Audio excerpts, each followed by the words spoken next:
टीकमगढ़ जनपद की बैठक रही है। हम लोगों ने एक अभियान हम लोग 22 साल से चलाते हैं, राष्ट्रीय सुहेल देव सेना। जो अभिभावक ऐसे हैं कि अपने बच्चे को तो स्कूल भेज रहे हैं, लेकिन उनको ये नहीं है कि बच्चे को डॉक्टर बनाना है, इंजीनियर बनाना है, मास्टर बनाना है, तो उसको कौन सा विषय पढ़ना चाहिए, तो उनको जानकारी नहीं है। तो जो रिटायर्ड अधिकारी हैं उनके माध्यम से जो 13 साल से 20 साल के बच्चे हैं उनको हम लोग रिटायर्ड लोगों से ट्रेनिंग दिलाने का काम करते हैं। तो उसी की जानकारी के लिए लोगों को उस काम में लगने के लिए और पार्टी संगठन के जो अब तक कहाँ कमी रह गई है उसकी समीक्षा के लिए इधर बुलाया गया। जांच चल रही है, जांच प्रचलित है। हाँ सर, मुख्य चुनाव आयुक्त ने राहुल गांधी को एक हफ्ते का अल्टीमेटम दिया, कहा है कि या तो माफी मांगे देश से या फिर एफिडेविट दें, या और इससे तीसरा विकल्प कोई नहीं है। क्या कहना चाहेंगे? देखिए, चुनाव आयोग ने सही कहा है। ये लोग कह रहे हैं कि चुनाव आयोग वोट काट रहा है और धांधली करके चुनाव जितवा रहा है। तो पहले तो राहुल जी को कर्नाटक सरकार से रिजाइन दिला देना चाहिए, पहला काम।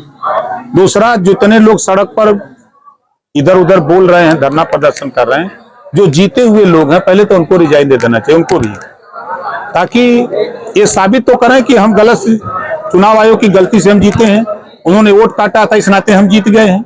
तो वो लोग जीते हैं तो पहले तो उनको रिजाइन देना चाहिए। सर, क्या कहना चाहेंगे? देखिए, उत्तर प्रदेश सरकार भी अब जितने भी मदरसा बोर्ड हैं, अब सभी मदरसों में UP board, CBSE board, ISC board की तरह वहां भी पठन पाठन की व्यवस्था के लिए कार्रवाई शुरू है। जल्द ही वो फैसला होने जा रहा है। अब मुख्यमंत्री ने रोक लगा दी, जो नियुक्ति ये लोग कर लेते थे अब आयोग से अध्यापकों की नियुक्ति होगी। मुख्यमंत्री देखिए, समाजवादी पार्टी को सच सुनने की आदत नहीं है। पूजा पाल जी के पति की हत्या हुई, उसके बाद समाजवादी पार्टी की सरकार आई तो उसी को एमएलए बना दिया जिन्होंने मारा।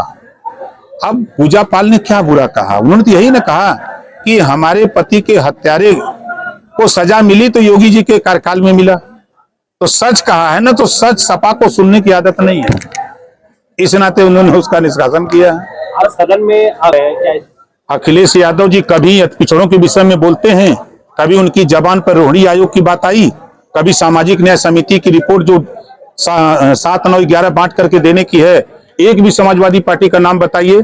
सदन चला इतने दिन, कोई बोला हुआ?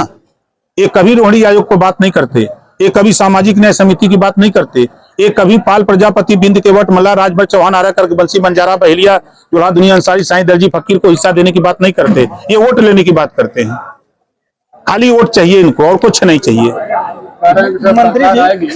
तो सरकार तो थी 5 साल, माननीय अखिलेश यादव जी मुख्यमंत्री थे। अगर एक नजर से देखे होते तब कम से कम उनके साथ मुसलमान 20% वोट दिया, तो कम से कम 2.5 साल के बाद मुसलमानों को मुख्यमंत्री बना दिए होते। तब तो हम मानते कि एक नजर से देख रहे हो। आपने अपनी सरकार में किसको पूछा? आपने प्रमोशन में आरक्षण खत्म करके SC ST के साथ 2 लाख लोगों का जो नौकरी से निकाल दिया। प्रमोशन में आरक्षण खत्म करके जो बाबा साहब डॉक्टर अम्बेडकर जी के नाम पर बने हुए योजनाएं थी गरीबों के विकास के लिए, उसको खत्म किसने किया? समाजवादी पार्टी ने खत्म किया।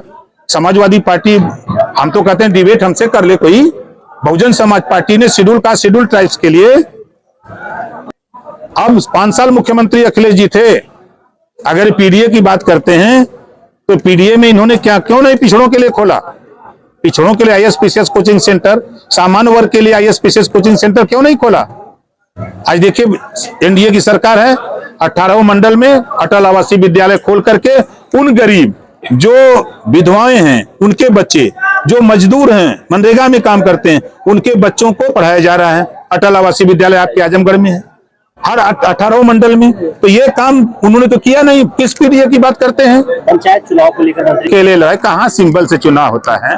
मंत्री जी, गरीबों का सहारा का पैसा नहीं मिलना, शादियां अपनी खेल में ना बंद है। क्या सूरत क्या तो अब अच्छा हमको याद दिलाया, हम जा रहे हैं परसों, तो इस बात को हम उनसे कहते हैं कि माल दिला दो भाई, सहारा का पैसा दिलाने का प्रयास करेंगे।